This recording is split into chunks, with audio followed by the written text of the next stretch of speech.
और चंद्रमा की ऊंचाइयों को छू लिया, वो समुद्र की गहराई नाप ली, और फिर कहीं जाकर देखा गया तब भी मनुष्य इतनी बीमारी से, शारीरिक, मानसिक, आध्यात्मिक कष्टों से ऐसा गुजर रहा है कि उसका पता नहीं क्या बात है। उसके जीवन में शांति पता नहीं कहां चली गई, सफलता प्राप्त कर ली और शांति खो गई।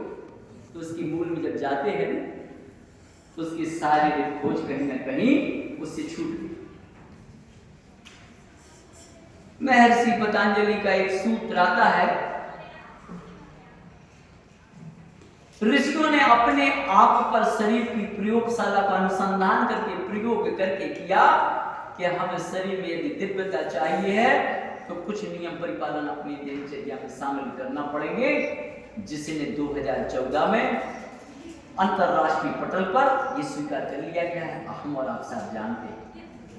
इन सब बातों के बाद भी हमारे परिवार में शांति क्यों नहीं है, हमारे बच्चे प्रज्ञावान क्यों नहीं बन रहे, हमारे बच्चे ऊंचाइयों को छूने वाले, उस वक्त आइंस्टीन जैसे, न्यूटन जैसे लोगों ने इतनी बड़ी खोज की थी, तो फिर आज की स्थिति को कैसे छूटी? आधुनिकता की जो चकाचौंध होती है, जी किसी को नहीं छोड़ती है, और जी वासनाएं, दुर्बलता और भोग कहलाता है।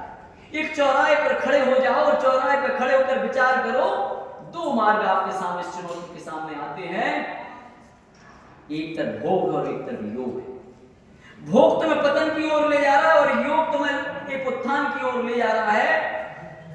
तो महर्षि पतंजलि ने एक सूत्र दिया, योगा कर्मेषु कौशल।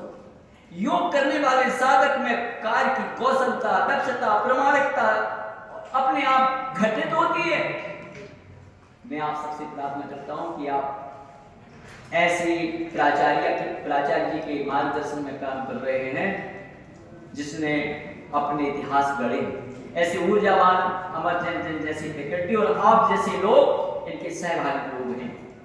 यदि आपने इसके इतिहास में पन्ने नहीं गढ़े, अपने पद चिन्ह नहीं छोड़े, उसके मूल में पहले अपने आप को स्वस्थ रखो, ऊर्जावान रखो, तो आपको योग और व्यायाम और आसन, प्राणायाम और ध्यान, इन सब चीजों से जुड़ने के लिए एक उदाहरण देकर मैं आपके सामने ज्यादा नहीं बोलूंगा, भविष्य में समय में आपसे शेयर करूंगा। एक वृक्ष कट रहा था, वृक्ष ने कट रहा था, और कटते समय वृक्ष ने वृक्ष से कहा, चारों तरफ अपना सिर घुमाया और प्राकृतिक रूप से पूछा कि कौन काट रहा है? उसने कहा काट कोई नहीं रहा है, हमारे ही उस काटने हुए अस्त्र में मेरा खुद का एक उसमें लकड़ी का बैंड पड़ा है। कभी भी कोई अस्त्र तुम्हें काट नहीं सकता है। हमने अपना बैंड खुद भी उसमें लगा दिया और वो काटने का काम है, इसलिए प्रकृति के वृक्ष कट रहे हैं।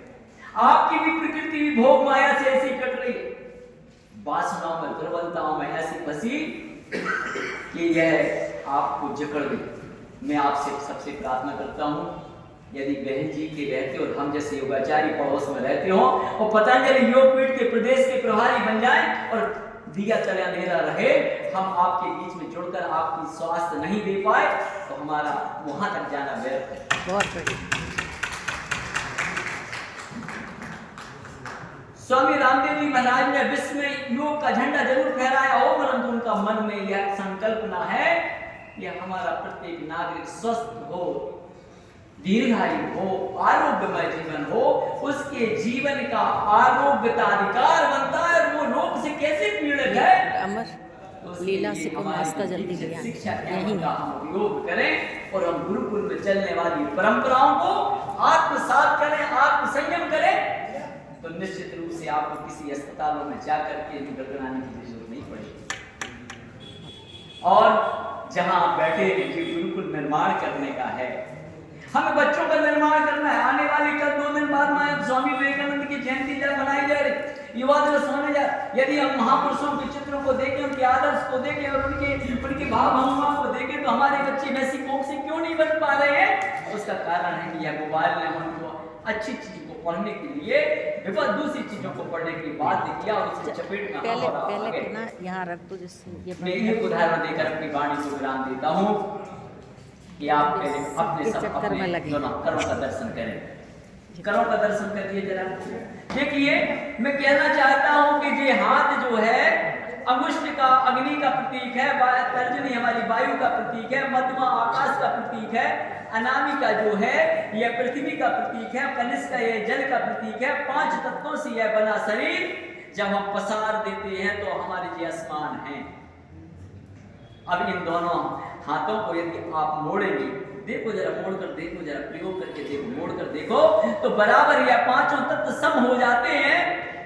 यह बात यह तुलना करती है कि हमारे शरीर में 5 तत्वों के साथ हम जब मोड़ते हैं तो बड़ी उंगली इतनी ज्यादा झुक जाती है कि छोटी उंगली के बराबर सम हो जाती है। इस बात का प्रतीक है जब हम योग अभ्यास करते हैं तो शरीर सम की स्थिति में पहुंच जाता है। स्वास्थ्य की परिभाषा बन जाती है कि शरीर के वे 5 तत्व जब विषम हो जाते हैं तो हम बीमार पड़ जाते हैं।